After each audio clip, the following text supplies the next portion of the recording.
Hi there, আসসালামু আলাইকুম। আজকে আমরা প্রবেশ করব এক প্রাচীন গ্রিক নাটকের অন্ধকার জগতে। আমরা সকলেই জানি ইডিপাস রেক্স গ্রিক নাট্যকার সফোক্লিসের এক অসামান্য সৃষ্টি।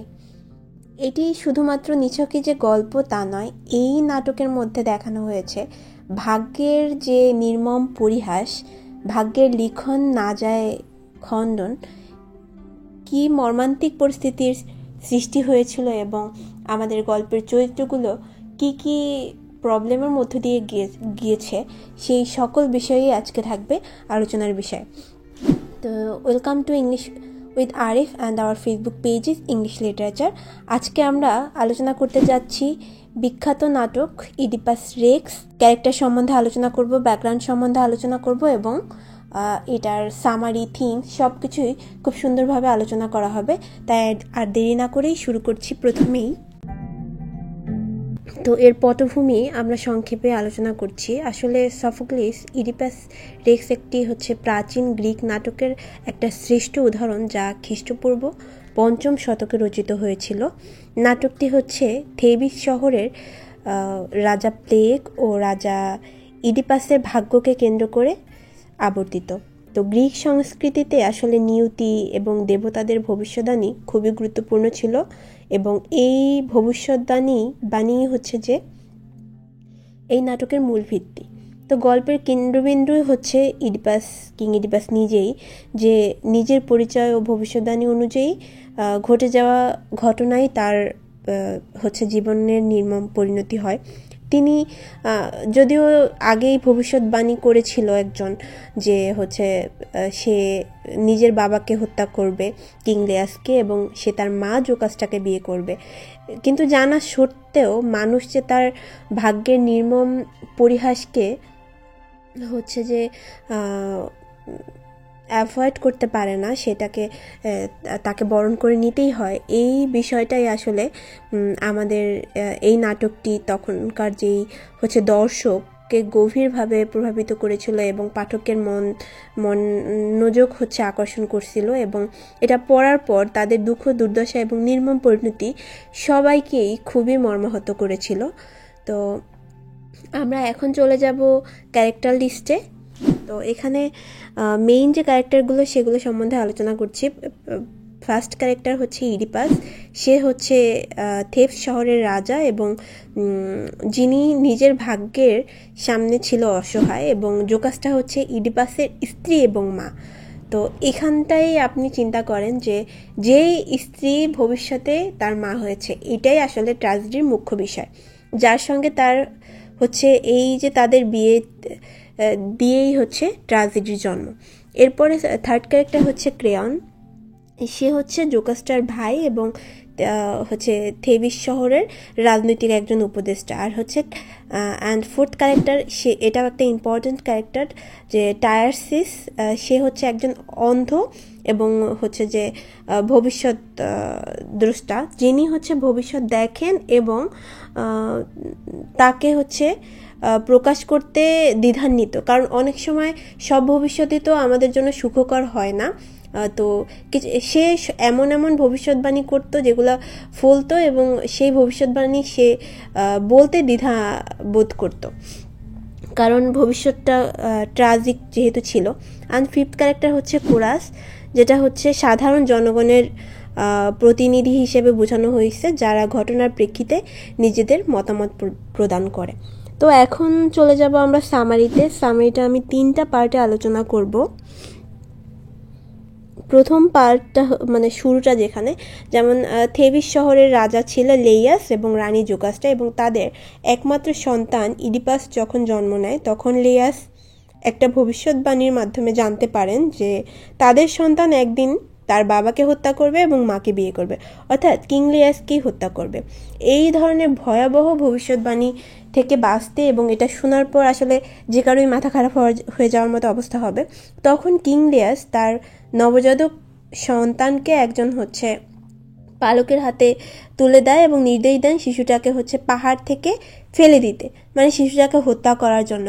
তো এটাই চিন্তা করেন নিজের সন্তানকে হত্যার নির্দেশ দিতে হইলে কতটা কঠোর হইতে হয়, বাট তার কাছে কিছুই করার ছিল না। সে হচ্ছে তার ভাগ্যের যে করুণ পরিণতি সেটাকে এড়ানোর জন্য এই আদেশটা তাকে দিতে হয়েছিল। তবে কিন্তু যেটা হয়, সেই যে পালক শিশু ইডিপাসকে তিনি হত্যা না করে কোরিন্থ নামে এক রাজ্যের হচ্ছে রাজা রানী, তাদের সন্তান ছিল না, তো সে যেহেতু একদম নবজাতক বাচ্চা, সবারই তো মায়া হওয়াটাই স্বাভাবিক, তো সে মায়া করে আর হত্যা না করে তাদের হাতে তুলে দেয় যে দূর শহরে বড় হবে, এদিকে আসবেই বা কেন, বা এই মানে এগুলা ফলবেই না। তো তো সে সেটা করে। তখন হচ্ছে যে ওই কোরিন্থের যে রাজা রানী, তারা অনেক আদর যত্ন করে ওই শিশুটাকে লালন পালন করে। এরপরে দেখতে পাবো আমরা যে ইডিপাসের হচ্ছে যৌবনকাল। তো ইডিপাস বড় হয়ে জানতে পারে যে তিনি হচ্ছে তার বাবা মার আসলে, যাদের কাছে বড় হচ্ছে তার আসলে তার আসল বাবা মা না। তো এটা জানার পর তার মনটা একটু খারাপ হয়ে যায় এবং তিনি ওই যে কোরিন্থ রাজ্য ছেড়ে চলে যায়। তখন তার হচ্ছে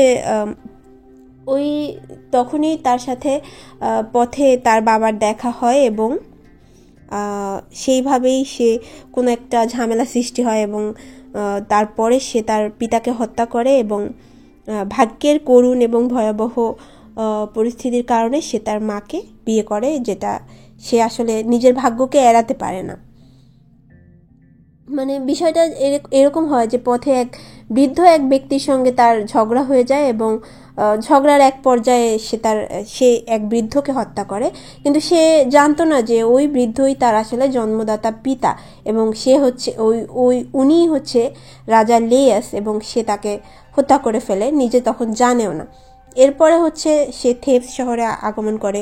যেভাবে থেবিস শহরে যখন স্পিনিক্স নামে এক হচ্ছে দানবের কারণে সাধারণ মানুষ খুবই মানে ভয়ে জীবনযাপন করছিল, তখন স্পিনিক্স একটি হচ্ছে ধাঁধা দেয় যে সকালে 4 পায়ে, দুপুরে 2 পায়ে এবং রাতে 3 পায়ে কি চলে। তখন এই প্রশ্নের উত্তরটা ইডিপাস দিতে পারে। সে বলে মানুষ।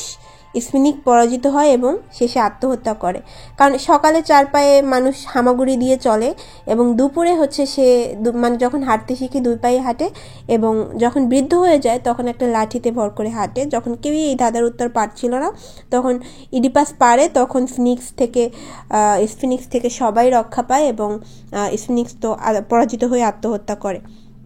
তখন থেবিসের জনগণ খুবই খুশি হয় এবং ইডিপাসকে তাদের নায়ক হিসেবে গ্রহণ করে, তাকে রাজা বানায় এবং পুরস্কার হিসেবে সেই রাজা লেয়াস, কারণ লেয়াস তো মারা গিয়েছিল, তো লেয়াসের স্ত্রী বিধবা, যেহেতু আগের দিনে এরকম নিয়ম ছিল যে যদি মানে কেউ যদি কোনো রাজ্য ওন করে সে সাথে সাথে সে হচ্ছে রানীকেও ওন করে, রানীর সাথে তার বিয়ে দেওয়া হয়।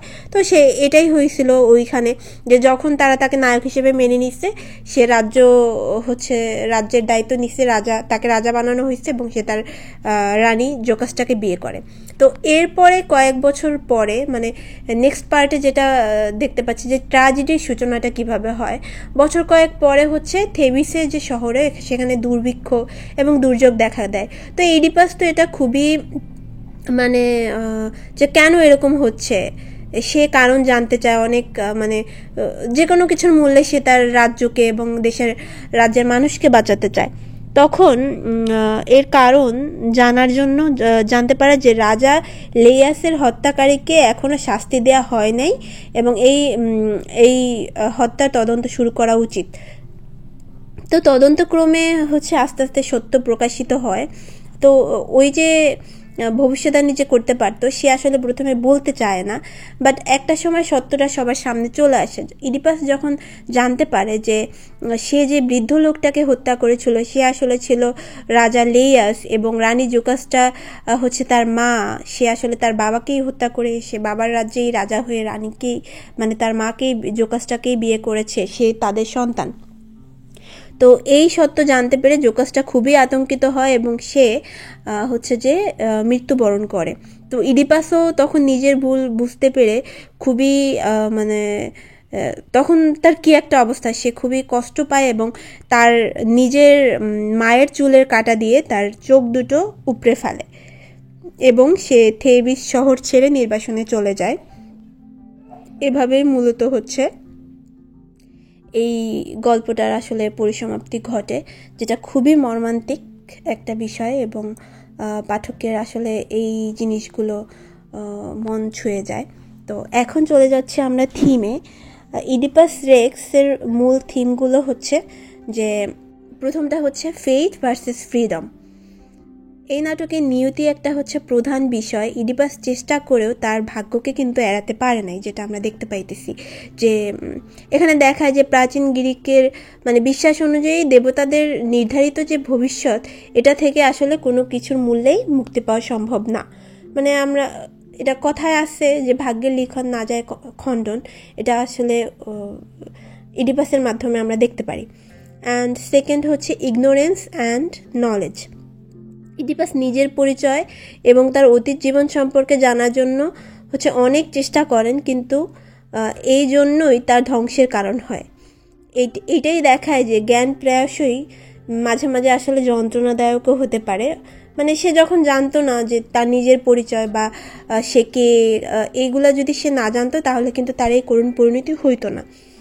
অ্যান্ড থার্ড থিমটা হয়েছে হাবরিস, মানে এক্সেসিভ প্রাইড, যেটা আসলে ইডিপাসের অহংকার এবং নিজেকে সর্বজ্ঞানী ভাবা তাকে নিজের হচ্ছে নিয়তির মুখোমুখি আসলে দাঁড় করিয়েছিল। যে অতিরিক্ত আত্মবিশ্বাস মানুষকে পতনের দিকে ঠেলে দিতে পারে বা পতনের কারণ হতে পারে। অ্যান্ড ফোর্থ হচ্ছে human weakness and limitations.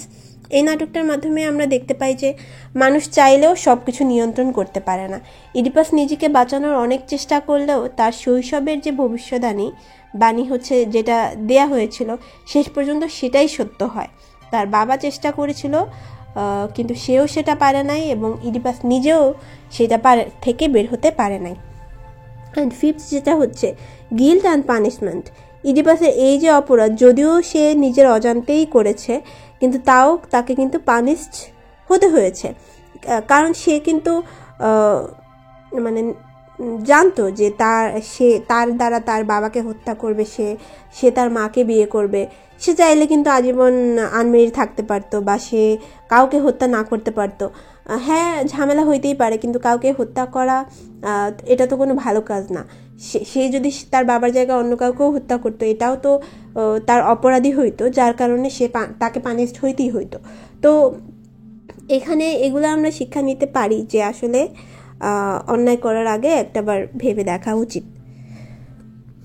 And পরিশেষে আমরা নাটকের বিষয়ে দু একটা লাইন বলে এখনই শেষ করে দিচ্ছি।